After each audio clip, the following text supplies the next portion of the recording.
সম্মানিত ভিউয়ার্স, মিষ্টি কুমড়ার বীজ বপন করা হচ্ছে। কয়েকদিন আগে মাদা করে রাখছিলাম, সার গোবর একসাথে মিক্স করে দিয়েছিলাম। তো চর অঞ্চলে মূলত এইভাবে মিষ্টি কুমড়া চাষ করে। এটা অনেকটা চর অঞ্চলের মতো। তো অনেকে আবার মালচিংয়ে চাষ করে। তো আমরা সাধারণত এভাবে চাষ করি, কারণ হচ্ছে আগে জমিগুলো চাষ দেওয়া লই। কারণ মিষ্টি কুমড়া যে শাখা পোশাখা ছাড়ে, পাতার গোড়া থেকে এরকম কুশি বের হয় এবং পাতার গোড়া থেকে শিকড় বের হয়। সেই শিকড়গুলো কি হয়, মাটির ভিতর চলে যায় এবং বিভিন্ন জায়গা থেকে একটা গাছ অনেকগুলো শিকড় মাটির ভিতর চলে যায় এবং বিভিন্ন জায়গা থেকে রসগুলো টানতে পারে। 4টে করে বীজ দেওয়া হচ্ছে এরকমভাবে।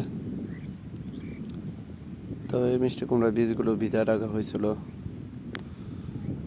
12 ঘন্টার মতো, পরে জোড়া দেওয়া হয়েছে।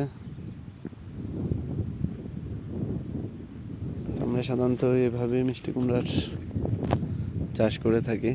তো এই জমিগুলো ঢালু জমি, তো এই উপর সাইড থেকে পানি ছেড়ে দিলে পুরো জমিতে পানি আসবে এবং এই মাটিগুলোতে যথেষ্ট জো থাকে।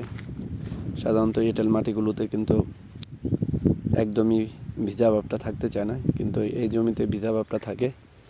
মিষ্টি গাছগুলো যখন বড় হয়ে যাব, ডগাগুলো ছাড়া শুরু করবে, তখন মোটামুটিভাবে পানি দিয়ে দেব। তো এই গর্তগুলোতে কিন্তু যে সারগুলো দেন বা না দেন, অবশ্যই কিন্তু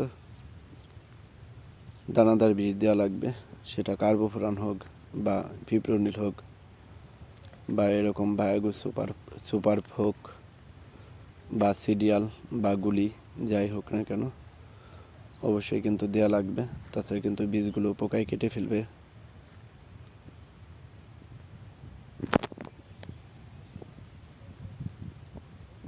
তো এই মিষ্টি কুমড়া আপডেটগুলো দেখাবে, এভাবে আসলে খরচগুলো কম হয়।